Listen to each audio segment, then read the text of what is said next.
Now here's a quote from Fiona Jenkins and Katrina Hutchison from their introduction to the book, Women in Philosophy, What Needs to Change. In this passage, they're referring to what it is that feminists are advocating for when it comes to the discipline of philosophy. The schema for being a philosopher and the schema for being a woman still do not sit readily together. How then can we promote conceptions of philosophy that will not only give women a valid place within it, but also better reflect women's experience of its value and importance, challenging narrow understandings of its role?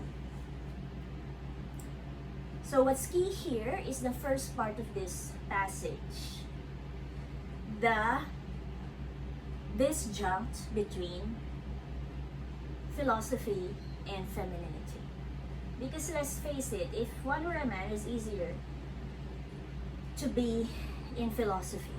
It's like being a fish in water, because the whole paradigm is tailored after you and addresses your interests, and its typical assumptions arise from a masculine worldview.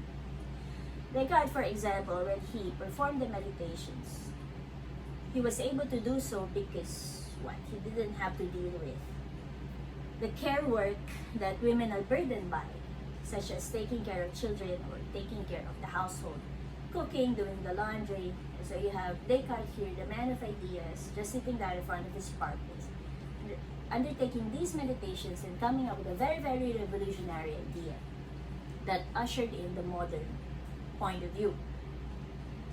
But if you scrutinize that Cartesian series of arguments which allowed him to arrive at the indubitable fact, you'll find that it's built upon this hierarchy between mind and body, reason and emotion, individual and world, which we established earlier, is also quite gendered.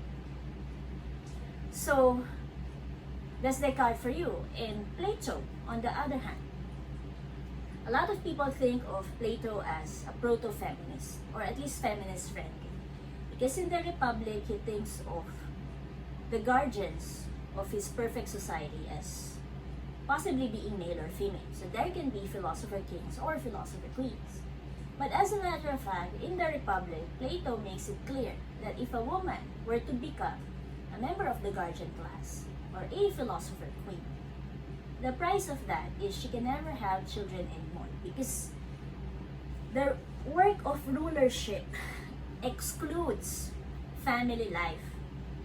So in other words, in the work of certain philosophers that would seem to emphasize again the masculine part of the dichotomies, for a woman to be fully included in the discourse as a full-fledged philosopher or citizen of philosophy, she has to leave behind what makes her a woman and essentially become a man, right?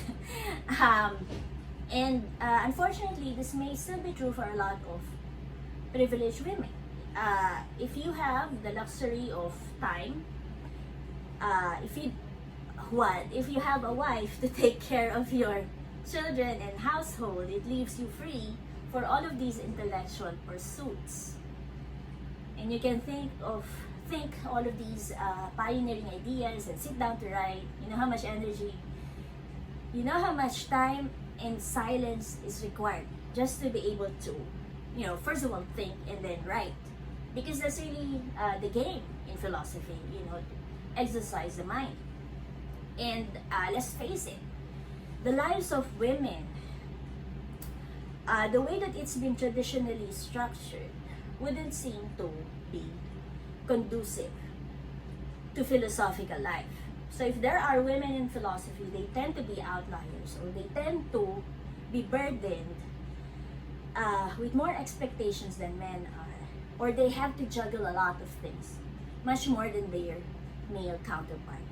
Okay, so this is the project of feminist philosophy, how to transform the field so that it's more inclusive of women. Okay?